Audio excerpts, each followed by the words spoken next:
मंच पे उपस्थित सभी लोगों को, और खास तौर से जो आज यहाँ पे हम सभी की बातें सुनने और हमारे विचार सुनने आए हैं, उनको तहे दिल से मेरा सादर प्रणाम और नमस्कार। साथियों, सबसे पहले तो मैं ये बताना चाहता हूँ कि मैं यहाँ पे कोई मुख्य अतिथि नहीं हूँ।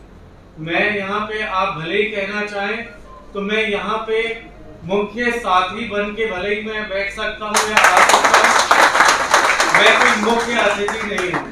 मैं आप ही सभी की तरह आप ही सभी के बीच में से हूँ, और जैसा मैं कई बार बता चुका हूँ कि मुझे जो अब मेरे पिताजी, जो आदरणीय पिताजी जा के पूरे प्रदेश में 75 जिलों में होके आए हैं और सबकी दिक्कतें, मुसीबतें और उनकी जो इस समय जिस तरह से प्रताड़ित हैं, उन सब की समस्याएं समझ के आए हैं, और आदरणीय बहन जी की बातें रख के आए हैं, उनके विचार उन तक पहुंचा के आए हैं। तो मैं भी उनके साथ हर जगह गया था, और मैं भी शुरू में बस उनकी सेहत के वजह से साथ में जुड़ा था कि जहाँ जहाँ वो जाए मैं साथ में रहूँगा। मैंने बल्कि उनसे पूछा भी था कि आप ये कैसे, जब शुरुआत होनी थी, कैसे कर पाएंगे। तो उन्होंने मुझसे यही बस कहा था कि जिस तरह मुझे उनकी चिंता है, उसी तरह उनको पूरे प्रदेश की जनता की चिंता है। वही भी सर्व समाज की जनता की उनको चिंता है। और इसी बात पे मैं सर्व समाज के लोगों से मैं ये कहना चाहूँगा कि हमें अब आदरणीय बहन जी के शासनकाल के वक्त को याद करने की जरूरत है। उस समय हर कोई सुरक्षित महसूस करता था, और खास तौर से इस प्रदेश की महिलाएं सबसे ज्यादा सुरक्षित महसूस करती थी। बहन जी से अच्छा कोई भी उनका दुख और दर्द नहीं समझ सकता है। आदरणीय बहन जी ने अपने शासनकाल के वक्त शासन और प्रशासन सबको ये कड़े से कड़े आदेश दे रखे थे कि अगर कोई भी दुख और तकलीफ पहुंचती है महिलाओं के प्रति, खासतौर से वो भी युवा महिलाओं के लिए, तो उनके प्रति जो भी उसका गुनहगार और दोषी है, उसको कड़ी से कड़ी सजा मिलना सुनिश्चित कराएं। और इसके लिए कई अनेक प्रकार के कानून लागू करे गए थे। अब कि हम शहर जहां घूम के आए, या जब भी कहीं घूमने जाते हैं या गांव में जाते हैं, बातें लोगों से कुछ ना कुछ इंटरेक्शन होता है, तो वहां की महिलाएं अभी भी बहन जी के शासनकाल के वक्त को याद करती हैं। बहन जी के शासनकाल खत्म होते ही सिर्फ और सिर्फ गुंडा राज यह इस प्रदेश में आया है, जो कि अभी भी चल रहा है और बरकरार है। और खास तौर से महिलाओं के ऊपर जो उत्पीड़न हो रहा है, उसके लिए हम सब जिम्मेदार हैं। ये जो सरकार, हम अगर चुपचाप बैठते हैं और अपनी आवाज नहीं उठाएंगे, तो इसी तरह इनके हौसले और बढ़ते जाएंगे। हर रोज आप न्यूज़पेपर खोलिए तो कम से कम 4 या 5 ऐसे वाक्य महिलाओं के साथ उत्पीड़न या शोषण के आपको पढ़ने में मिल ही जाते हैं। पिछले 9 साल से इस सरकार ने और इसकी पिछली सरकार ने सिर्फ धोखा देने का काम किया है, खास तौर से युवाओं के साथ, सर्व समाज के युवाओं के साथ। आप खुद देख लीजिए, इस सरकार ने 2 करोड़ नौकरियां देने का वादा किया था, लेकिन बदले में क्या, हर साल सिर्फ 2 करोड़ नौकरियां छीनने का काम कर रही है ये सरकार। कोरोना काल के वक्त में जो लोग बेरोजगार हुए थे, तो उनको आज तक रोजगार नहीं मिल पाया है। और जब सब समाज के नौजवान लोग और बेरोजगार लोग अपनी नौकरी की मांग रखने जाते हैं या बात करते हैं, तो उनको बदले में सिर्फ लाठी और डंडे ही मिलते हैं इस सरकार से। आप सब जानते हैं, आरक्षण के नाम पर ये सरकार सिर्फ धोखा देने का काम कर रही है। रेलवे हो चाहे कोई भी सरकारी यूनिट्स हो, ये सब एक एक करके प्राइवेट कंपनीज के हाथों में बेच रही है। और ये सब आप जानते हैं, किसी भी प्राइवेट कंपनी में कोई आरक्षण नहीं होता। तो जब सरकारी नौकरियां ही नहीं बचेंगी, तो किस बात का आरक्षण और किस बात का रोज की नौकरी का झूठे वादे इनकी तरफ से। इस बात को भी, इनकी सच्चाई को पहचानने की अब हमें जरूरत है। बल्कि आप लोग ने सुना होगा कोई ना कोई मंत्री, बल्कि 2 मंत्री इनका अपना जवाब एक बार मीडिया के सामने इनका आ चुका है। जब मीडिया वालों ने इनसे नौकरी के लिए पूछा तो इनके मंत्रियों का नौजवानों के लिए क्या जवाब था कि ये लोग तो उसमें क्या है, जाके पकौड़े बेचें। अब आप खुद सोच लीजिए, ये सरकार पकौड़े बेचने की बात कर रही है। हमें पकौड़े बेचने वालों से कोई दिक्कत नहीं है। हमारी पार्टी बनी है उन गरीबों की मदद के लिए। लेकिन जब ये सरकार पढ़े लिखे नौजवान लोगों से, जो कि डिग्री होल्डर हैं, ये सब अपनी पूरी जिंदगी भर पढ़ के मेहनत करके वहां पहुंचे, और अब आके अंत में उनसे सरकार जवाब में ये कहे कि आप जाके पकौड़े बेचिए, तो आप समझ लीजिए इनकी नीति में और करनी में क्या फर्क है। और जो इनकी बातें होती हैं वो खाली हवाई बातें, खाली दिखावे के लिए। और दिखावे में अगर हम सोशल मीडिया पे आ जाएं तो इस समय हर कोई सोशल मीडिया पे है। ये जमाना सोशल मीडिया का है और जिसका बहुत खूबी से ये सरकार इस्तेमाल कर रही है। किस लिए? सिर्फ अपने दुष्प्रचार फैलाने में और झूठी खबरें लोगों तक पहुंचाने में। आजकल सोशल मीडिया वो ताकत है कि अगर सरकार किसी की बात दबाने की भी कोशिश करे तो वो आदमी बाहर निकल के, या कोई भी बाहर निकल के सोशल मीडिया में अपनी खुल के बात रख सकता है। सोशल मीडिया उसके थ्रू, मैं तो बल्कि कहता हूँ, आप लोग जो लोग सरकार तक अपनी दिक्कतें या किसी भी तक अपनी दिक्कतें या जो भी प्रॉब्लम्स है नहीं पहुंचा पा रहे हैं, तो वो आप सब लोग सोशल मीडिया के माध्यम से हमसे जुड़ सकते हैं और हमसे जुड़ के हम तक अपनी बातें पहुंचा सकते हैं। क्योंकि हर कोई शहर भर में, पूरे प्रदेश में, सबके लिए दूर दूर से इतना आसान भी नहीं है यहाँ तक आना और यहाँ तक आके हमसे मिलना। ये चीज हमें भी समझ में आती, बहुत बड़ा प्रदेश है ये।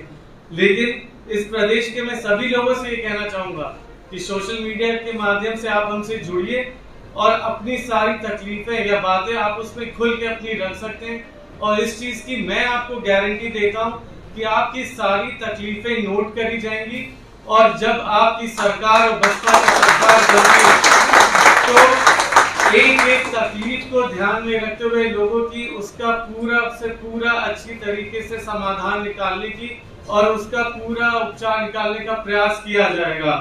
ये मेरी तरफ से मैं अभी आपको ये बोल के दे रहा हूँ और मेरे माध्यम से एक एक बात मेरे आदरणीय पिताजी श्री सतीश चंद्र मिश्रा जी तक एक एक बात पहुंचती है और उन तक पहुंचाने का, आप सब की दिक्कतों का, तकलीफों का मैं एक एक बात पहुंचाने का काम मैं करूंगा। और इस चीज का मैं आपको वादा करता हूँ, कोई भी तकलीफ नहीं रहेगा तो उसकी तकलीफ बगैर सुने नहीं रही जाएगी। इसीलिए मेरी सबसे ये अपील है कि सोशल मीडिया में आप सब लोग जुड़िए और इस सरकार के जो भी झूठे प्रोपेगेंडा या एड्स के थ्रू झूठे प्रचार ये सब सरकार करती है तो उसके खिलाफ आवाज उठाने का काम करें और इनके असली मुखौटे को, जो झूठ का पहन रखा है, उसको अच्छे से विरोध करने का काम सोशल मीडिया के माध्यम से आप सब लोग कर सकते हैं, जो कि करें। भाइयों और साथियों, जब बहन जी सीएम बनी थी 2007 में, तब आदरणीय बहन जी ने हर वर्ग के एक समान काम, हर वर्ग के हर एक व्यक्ति के लिए एक समान कार्य काम करने का कोशिश करा था और करके दिखाया था। जबकि सीएम बनते ही सबसे पहले उन्होंने सामान्य वर्ग की लोगों पे जो नौकरियों पे और भर्तियों पे रोक लगी हुई थी उसको हटाने का काम करा था।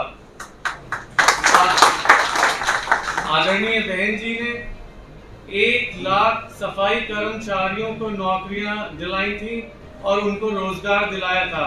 वो जमीनी तौर पे काम करती हैं, ना कि जो ये आज की सरकार है जो स्वच्छता अभियान के बहाने सिर्फ फर्जी प्रचार करती है, खाली एड्स के माध्यम। और ये सब जमीनी हकीकत में ये अभी भी नहीं बता सकते कि खुद इन्होंने कितने सफाई कर्मचारियों को नौकरी दी, कितने क्या करवाया। खाली हवा में टॉयलेट गिना देंगे, बातें बता देंगे जिसका कोई भी हिसाब नहीं है। आंकड़े बताने में तो कोई भी आंकड़े बता सकता है, लेकिन सच्चाई जो है वो कोई भी जाके आरटीआई के थ्रू निकलवा सकता है, जो कि हमारे पास खुद निकली रखी हुई है आरटीआई से। एक एक इनका हिसाब, एक एक आंकड़ों का एक एक सारा संकलन हमारे पास रखा है। जबकि बल्कि बहन जी ने टीचरों को, अध्यापकों को, जिनको हम अपने माता पिता के बाद अपने गुरु, सबसे बड़ा सम्मान और इज्जत किसी को देते हैं तो वो अपने गुरु, अपने टीचरों को देते हैं, उनको इन्होंने धोखा देने का काम करा है। जबकि 2007 से 12 में लेके आदरणीय बहन जी ने इनको पूरा मान और सम्मान दिया था। इन्होंने जब हमारी 2007 से लेके 12 तक सरकार थी, तब आदरणीय बहन जी ने 2 लाख से ऊपर शिक्षकों को नौकरी देने का काम किया था। और ये चीज खुद आप किसी भी शिक्षक संघ से या यूनियन से पूछ लें, वो ताल ठोक के ये बात अभी भी आपके सामने कहने को तैयार हैं और रखते हैं कि जो मान सम्मान उनको आदरणीय बहन जी के वक्त मिला, वो उनको तब से कुछ नहीं, सिर्फ धोखा देने का ही काम हो रहा है। बहन जी ने खास तौर से युवाओं के लिए और उनके अच्छे भविष्य को देखने के लिए और ध्यान में रखते हुए, जैसे कि उनका भविष्य बहुत ही अच्छा और अच्छा से क्या खूब उनको खुशी मिले, अपना घर परिवार अच्छे से चला पाए, उसके लिए जो पहला स्टेप स्कूलों के बाद होता है, स्कूल भी उन्होंने कई खुलवाए, बल्कि कॉलेजेस जिसमें इंजीनियरिंग कॉलेज कई खुलवाए, आईटी कॉलेज खुलवाया, बल्कि अनेक अलग अलग प्रकार के अलग अलग व्यवस्थाओं के कॉलेजेस उनके सामने उनकी सरकार में हमने खुद देखे आते हुए, खुलते हुए।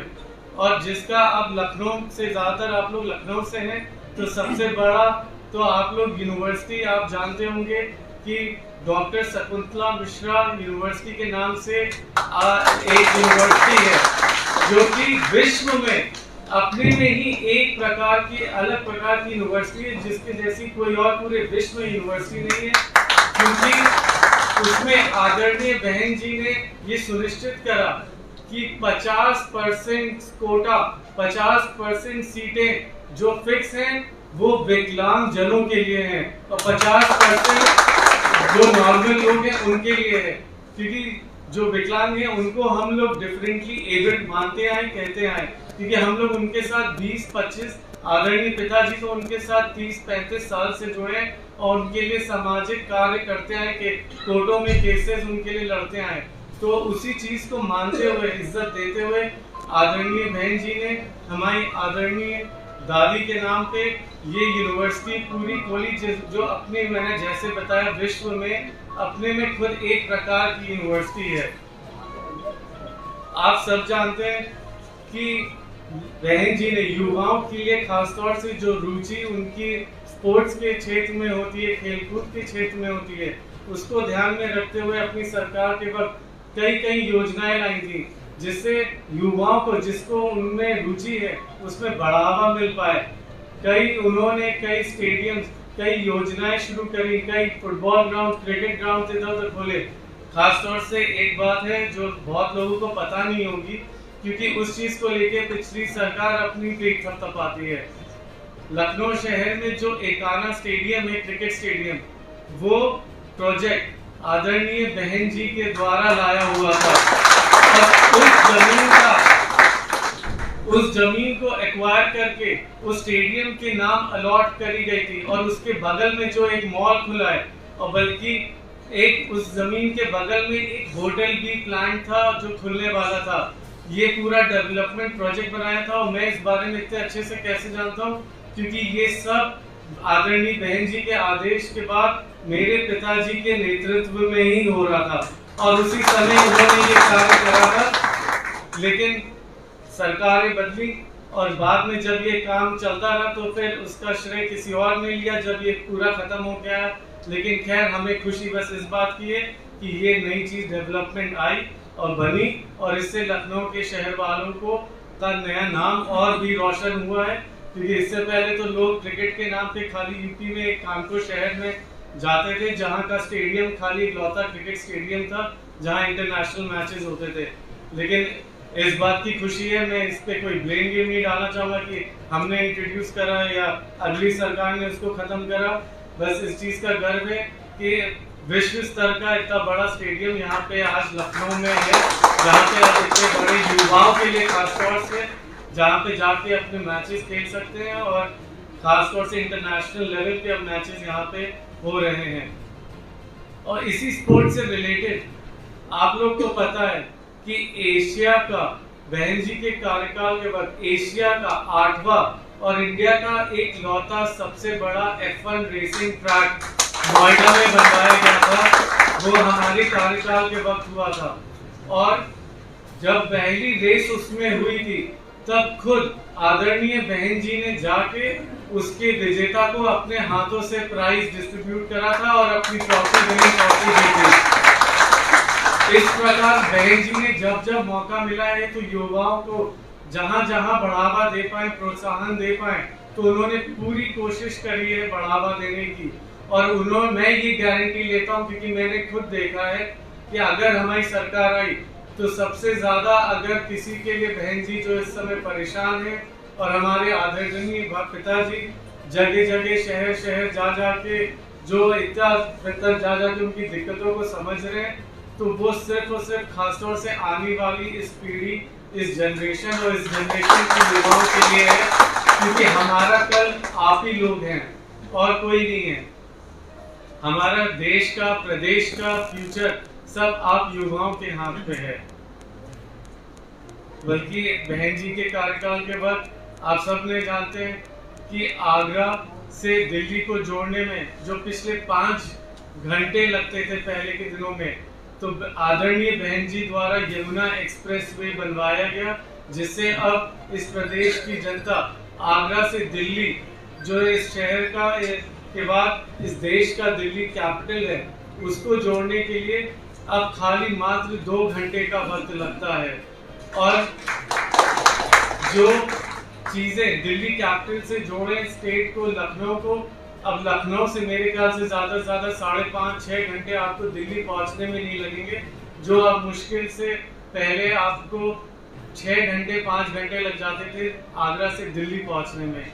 उसी में ही सबका जो वक्त जाया था, तो बहन जी ने ये माना और ठाना कि ये दिल्ली के कैपिटल से हमारे आगरा को, जो कि खाली यूपी में लखनऊ के बाद अगर कोई शहर कोई भी पूरी दुनिया में जानती है तो वो आगरा है, क्योंकि आप सब जानते हैं ताजमहल की वजह से।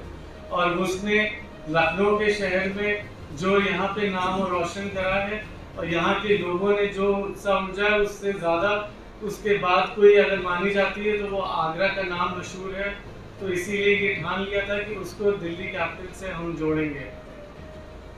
जेवर एयरपोर्ट के नाम पे आजकल सरकार नाम ले रही है कि हम जेवर एयरपोर्ट वहां बनवाएंगे। जेवर एयरपोर्ट क्या बनवाएंगे, बल्कि नाम वो अपने ऊपर डाल के, और इस सरकार कहती है कि हम ये प्रोजेक्ट ला रहे हैं। सच्चाई ये है, जो भी चाहे कोई RTI करा ले, या अब तो आजकल गूगल में या ऑनलाइन सब कुछ मिल जाता है। जेवर एयरपोर्ट के लिए प्रस्ताव और ये प्रोजेक्ट आदरणीय बहन जी लाई थी, और उसी समय उन्होंने उस एयरपोर्ट के लिए जमीन भी एक्वायर करके उस एयरपोर्ट के नाम कर दी थी, जिसमें फिर सरकार बदलने के बाद अगली सरकार ने कोई काम नहीं करा, कुछ भी नहीं उसमें आगे तरक्की हुई। बल्कि आपने अब जब ये सरकार जाने वाली है तो इनको फिर जेवर एयरपोर्ट याद आ रहा है और उसका नाम याद दिला रहे हैं कि हम जेवर एयरपोर्ट बनवाएंगे और हम जेवर एयरपोर्ट ला रहे हैं। जो कि सच्चाई जैसे मैंने बताई, ये प्रोजेक्ट हमारी सरकार के वक्त लाया गया था और बल्कि जमीन तक अलॉट करके दे दी गई थी। इसी माध्यम से नोएडा जब 2007 और 2012 में जब हमारी सरकार थी, तब नोएडा की रूपरेखा बदलने का काम सिर्फ और सिर्फ आदरणीय बहन जी ने करा था। चाहे वो कॉलेजेस हो या मल्टीनेशनल कंपनीज हो या फिल्म सिटी हो, या आप जो भी क्षेत्र की चीज ले लें, आपको जो भी डेवलपमेंट हुआ वहां पे, और एक से एक मल्टीनेशनल कंपनीज आके वहां पे अपना पूरे पैर जमाए टिकाए, और पूरा दिल्ली धीमे धीमे नोएडा की तरफ शिफ्ट होने लगा। वो किस वजह से? क्योंकि आदरणीय बहन जी ने ये मान लिया था और ठान लिया था कि दिल्ली से चिपके इस शहर को हम दिल्ली से बेहतर बना के दिखाएंगे, और वही उन्होंने करके दिखाया था। लेकिन अब आप नोएडा का क्या हाल है। तब कॉल सेंटर्स थे, और ये सब किस वजह से, कॉल सेंटर्स में क्या होता है, ज्यादातर नौजवान लोगों को नौकरियां मिलती हैं, वो लोग रात के 12-12, 2-2, 3-3 बजे तक, नौजवान लड़के हो या नौजवान लड़कियां हो, वो 3 बजे भी वहां से लौट के अपने घर आराम से सुरक्षित जा सकते थे। किस लिए?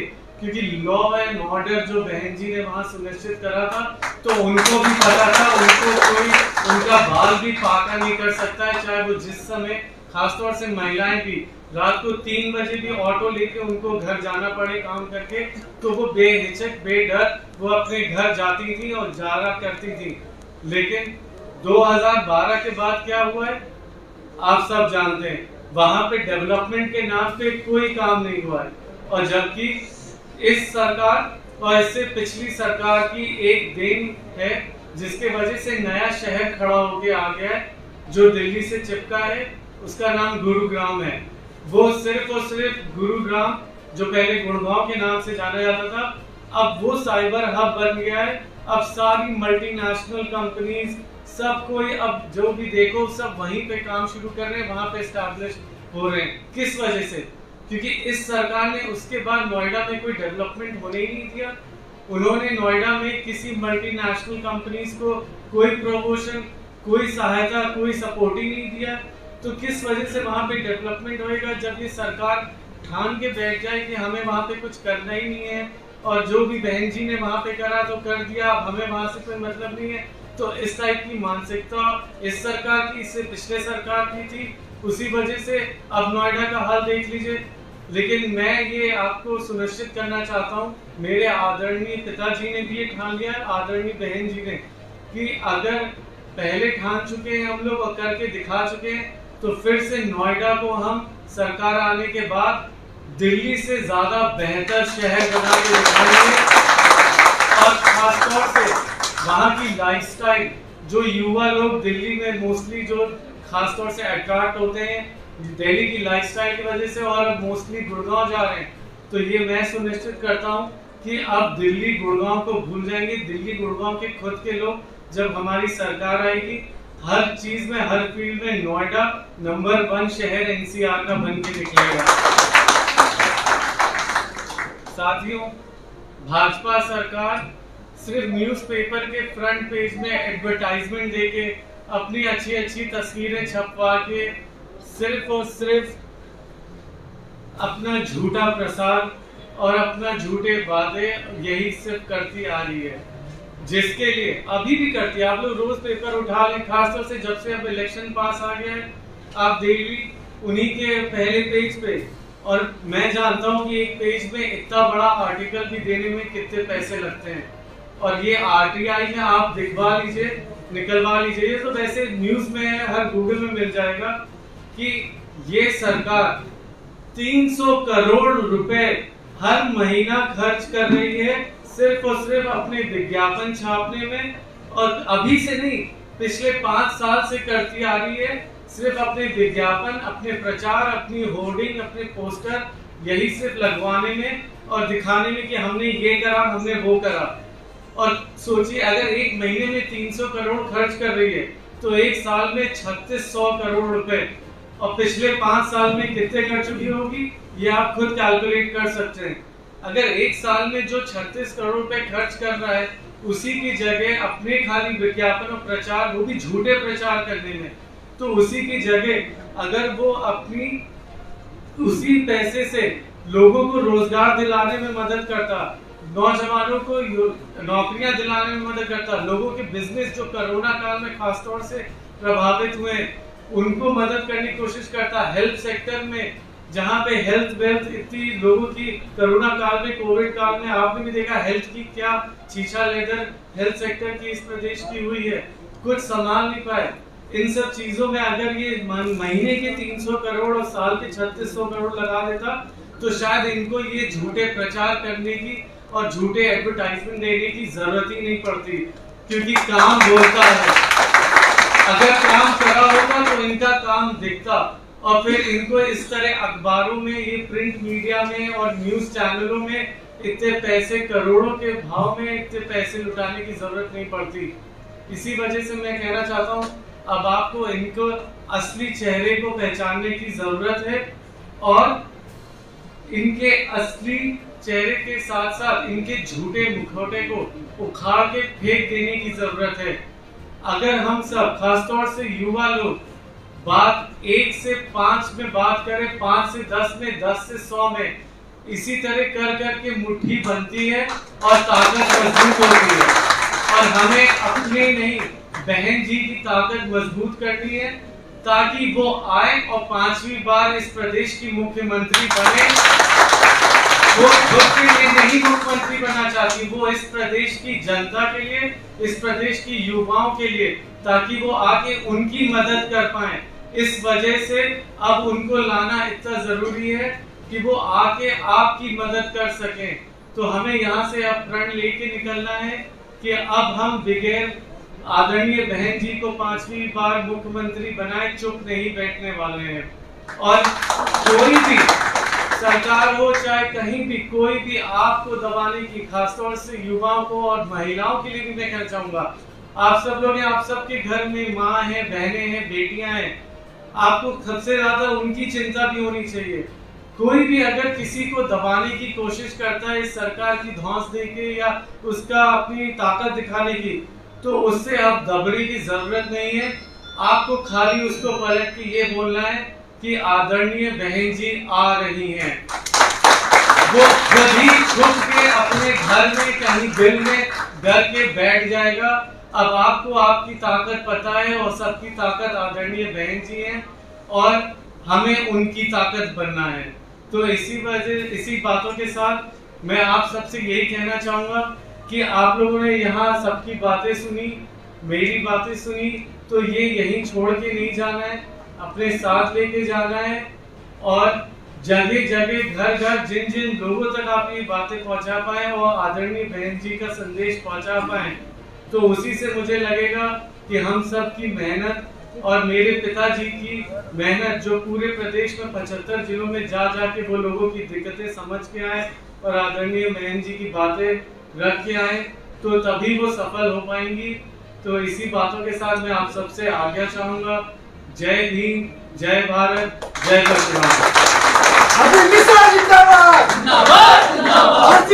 जिंदाबाद।